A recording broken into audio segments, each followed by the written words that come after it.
என்னையா வாங்கணும் என்ன வாங்கணும் சொல்லு என்ன வாங்கணும் சொல்லு ஐயோ ஐயோ ஐயோ எருமடா வாங்கத்துல வர சம்ம அசிக்கிற போறோம்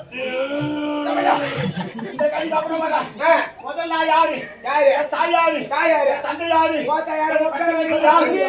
எத்தனை பொண்டாட்டி எத்தனை பிள்ளைகள் இது மொத்த விளக்கம் சொல்லுங்க கேட்டுக்கா சொல்லுங்க உனக்கு எத்தனை பொண்டாட்டி எடுங்க 3 பொண்டாட்டி 6 பசங்க 2 சம்சாரம் 1 மின்சாரம் மச்சான் 9 இல்ல அவன்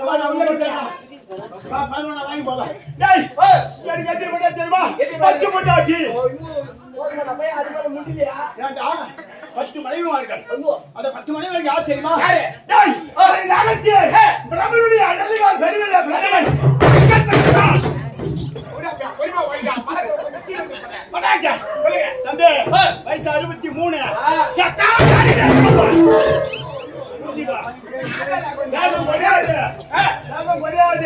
துணிக்கு குறையாது குரல் குறையாது பிரம்மனுடைய இடதுகால் பெரியல பிரம்மன்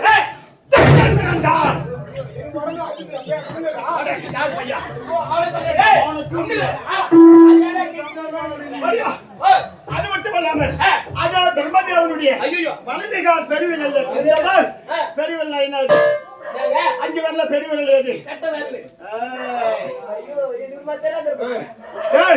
பிரம்மனுடைய வலதுகால் பெருவிரல் தரணியான ஒரு பெண் பிறந்தான்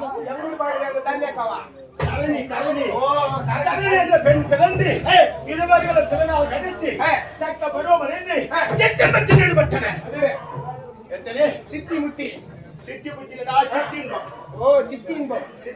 சிற்றின்பம் சித்திரத்தில் ஈடுபட்டு 51 பெண்களை பெற்றான் 61 பெண்கள் 51 அதுக்குள்ள நெட்டு 51 பெண்களுக்கு முன்ன முதல்ல 2000 பிள்ளைகளை பெற்றான் 51 இல்லாம 2000 முதல்ல பிறந்தது பிள்ளைங்க 2000 பிள்ளைகளை பெற்றான் 2000 பிள்ளைகளை பிறந்த உடனே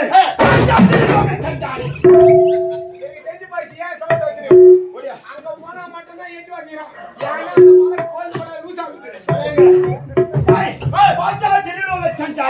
அந்த பிரம்மனுடைய பிள்ளை என்ன செய்தால் இந்த 2000 பிள்ளைகளும் நாளைக்கு வளர்ந்து அசுரத்தன்மை அடைந்தால் தேவர்கள் அழிந்து விடுவார்கள்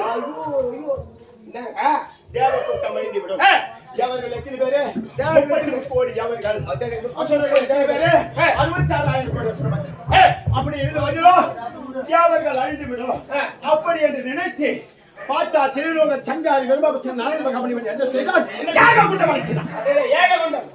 வளர்த்தி ஒவ்வொரு பிள்ளைகளாக அழைத்து ஆசீர்வாதங்களை ஊட்டினார் இந்த யாக குண்டத்திலே ஒவ்வொருவராக குதித்தால் பரமபதம் மேற்கொள்ளலாம்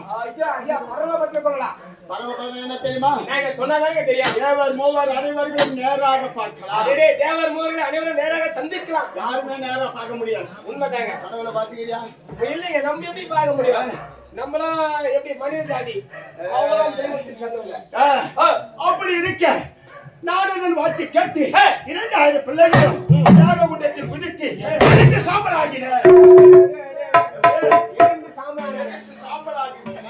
பார்த்தா தக்கன் அதே நாரதோ என் 2000 பிள்ளைகளும் அடித்தாய் அல்லவா என்னுடைய வம்சம் வழங்காமல் அதனால் இறைவன் கொண்டு உன் சனமாகப்பட்டது 1000 சொற்களாக வெடிக்க கிடவு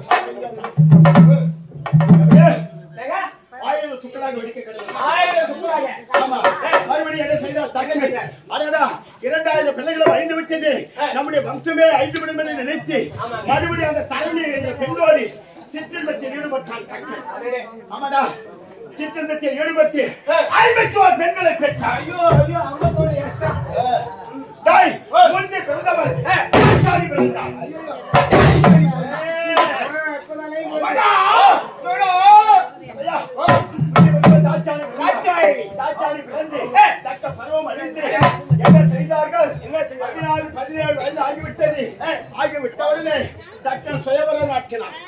தன்னுடைய பெண்ணுக்கு இரவையிலே திருமணம் செய்து கொடுக்க வேண்டும் பார்த்தா தேவர் மகன் அனைவர்களும் யாருக்கு பெண் கேட்டார்கள்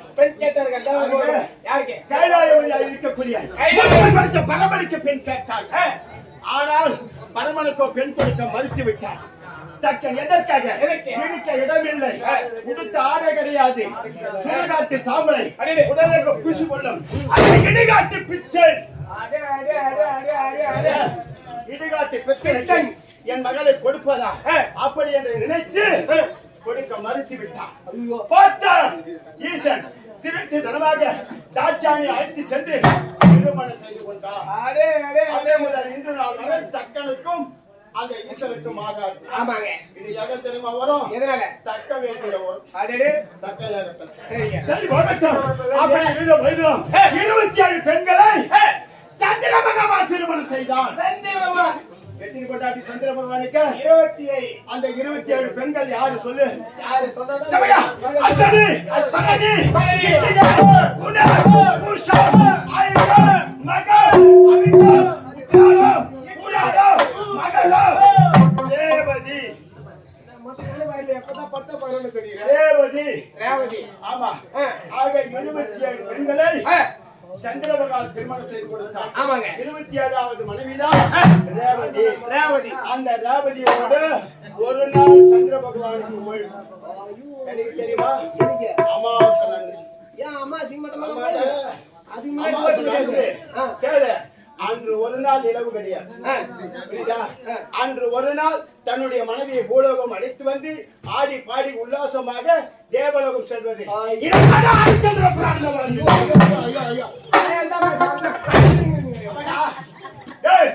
ஹரிச்சந்திர புராணமே வளர்ந்தது.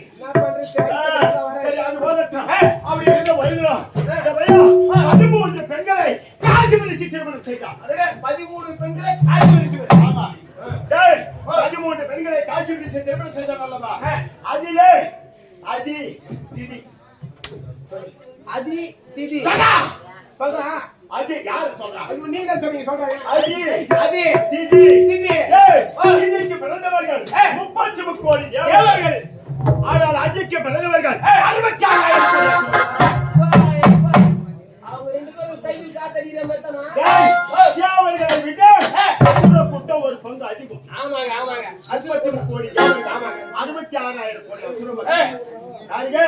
காசி பெண் சித்திக்கு பிறந்தவர்கள் 33 கோடி தேவர்கள். அசுரர்கள் 33 கோடி தேவர்கள். ஆமாங்க. அது அதிக்கும் காசி பெண் சித்திக்கும் 66,000 கோடி அசுர மக்கள். ஆமாங்க. இதனால புராணமே வரும். அப்படி இருந்த போதிலும் 10 பெண்களை யார் தெரியுமா கல்யாணம் பண்ணது? பைபிள் சுதா பட்டினத்தை ஆட்டு வரக்கூடிய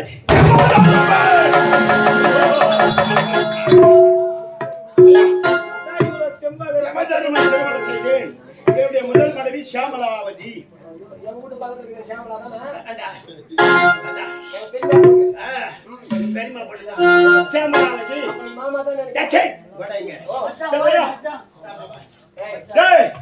அப்படி என்ன செய்து இந்த 10 பெண்களோடு சிற்றின்பத்தில் ஈடுபட்டு 10 பிள்ளைகளை பெற்று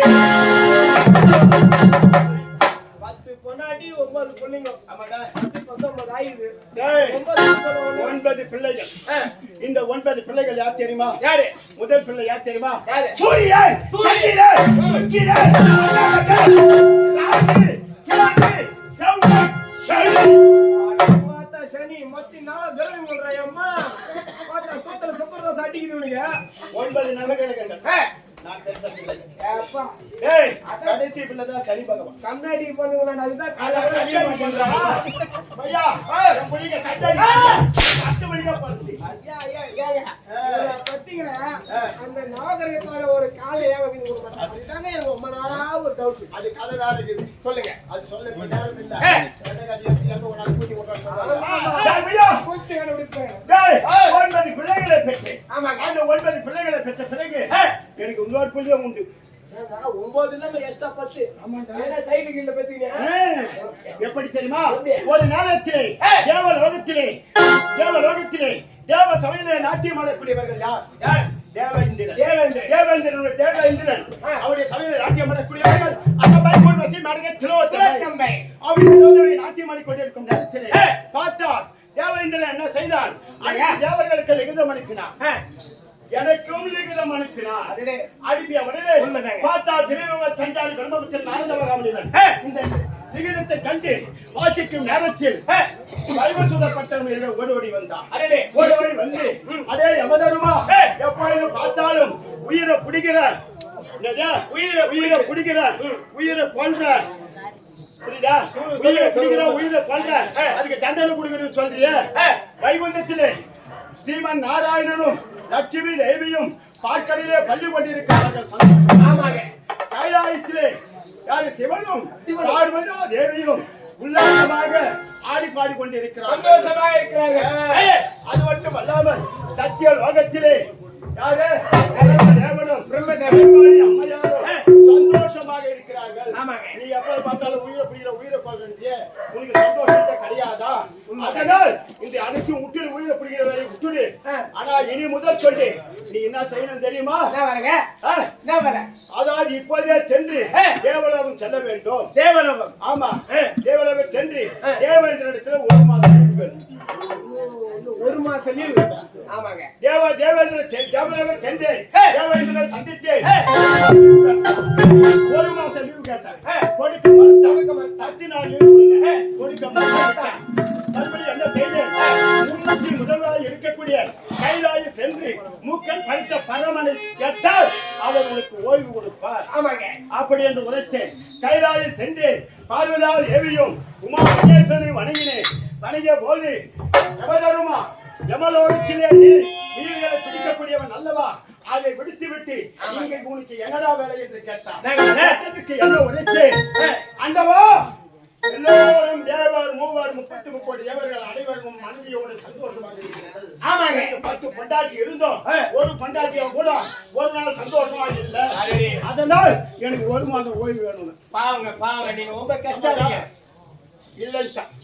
சரி 10 நாள் லீவு கொடு, 1 வாரம் லீவு கொடு இல்ல கேட்டேன். இல்ல 1 நாள் ஓய்வு கொடுன்னு கேட்டேன். கொடுக்க முடியாது. அப்படி நான் உனக்கு ஓய்வு கொடுக்கிறேனால் முன்னோடி நேரத்திலே யாரு? முன்னோடி நேரத்திலே மிருகண்ட ரிஷி, மிருகண்ட ரிஷி மருத்துவதி அம்மையா, அவருக்கு யாரு?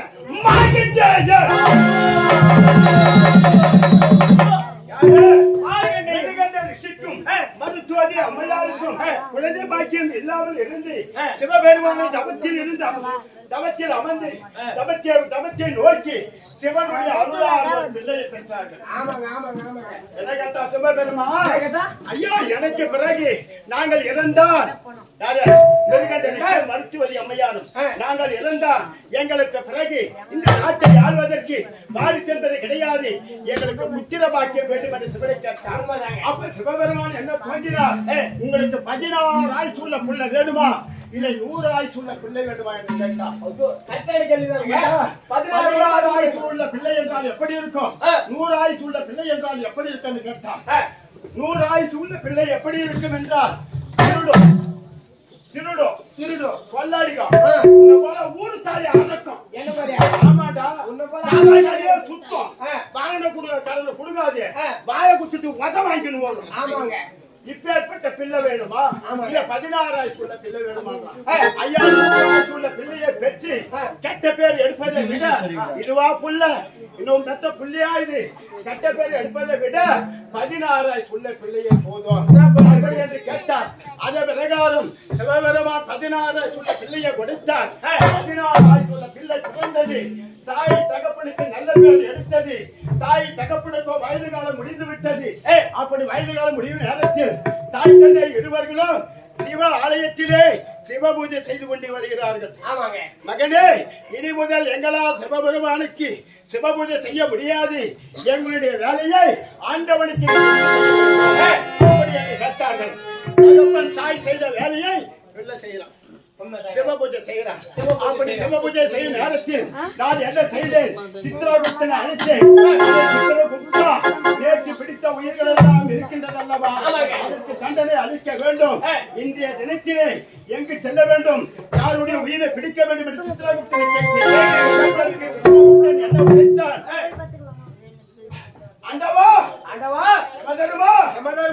யார் உயிரை பிடிக்க வேண்டும் என்றால் பூலோகத்திலே மிருகண்ட ரிஷி மகிழ்ச்சி. என்னங்க? மருத்துவதி அம்மையார் ஆ. அவருக்கு பிறந்த ஒரே பிள்ளை மார்க்கண்டேயன்.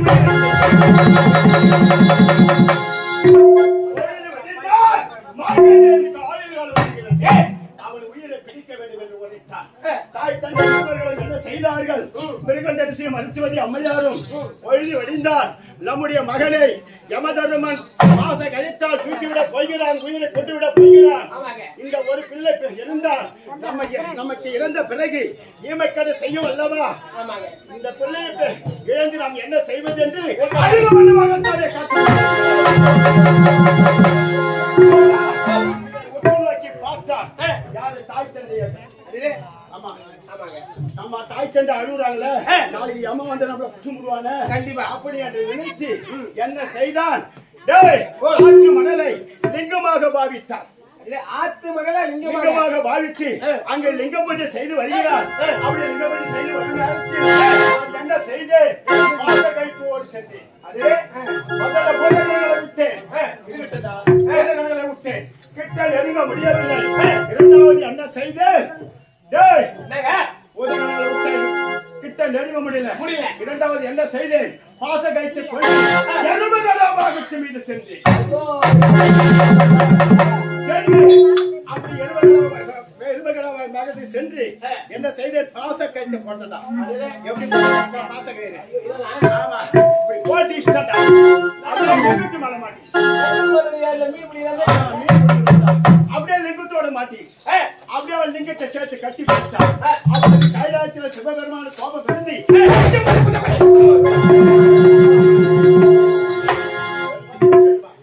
எட்டு ஒரே உதயத்தனை உதைத்தார்.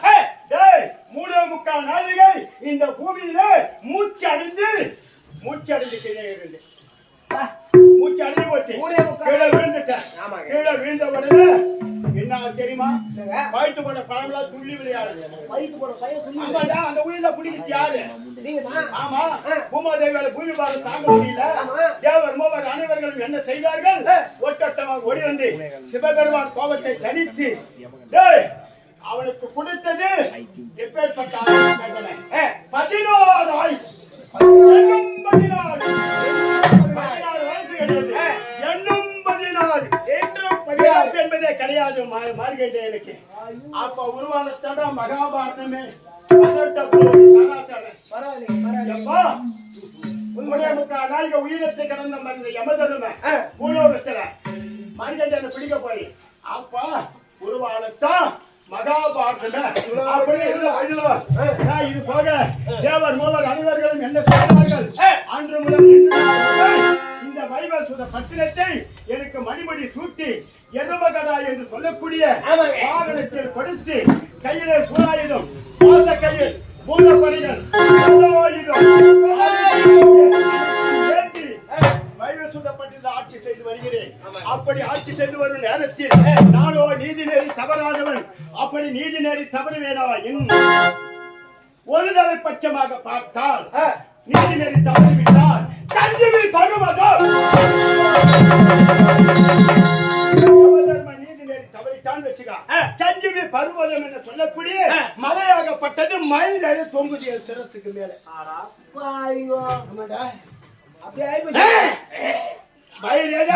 சஞ்சீவி பருவதம் சொல்லக்கூடிய மலையாகப்பட்டது தொங்குகிறது. அப்படி தொங்கிய உடனே நான் அமர்ந்திருக்கூடிய ஆசனத்தை கீழே அக்கினி ஆறு ஓடுகிறது.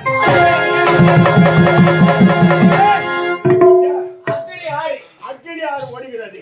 அப்படி நீதி நெறி தவறிவிட்டேன். ஆயினும் ஒருதலை பட்சமாக தண்டனையை மாற்றி அமைத்து விட்டால் சஞ்சீவி பருவதம் என்று சொல்லக்கூடிய வயிறேறி தொங்கிக் கொண்டிருக்கிறது அல்லவா என் சிரம் மீது. அது அருந்து விழுந்து இந்த அக்கினி விழுந்து பஸ்பமாகும். அதனால்தான் நீதி நெறி தவறாத யமதர்மர் ராஜா ஐயா அவனாவது சேர்ந்து ஒரு கொள்ளை கட்டம்பார். அவன் யார் தெரியுமா?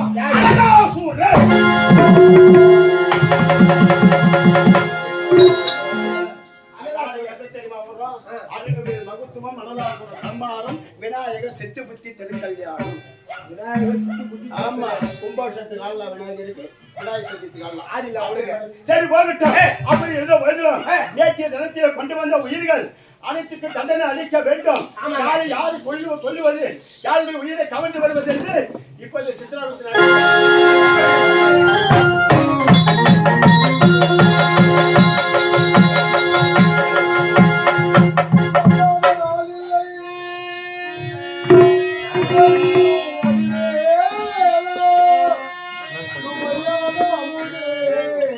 செந்தமிழா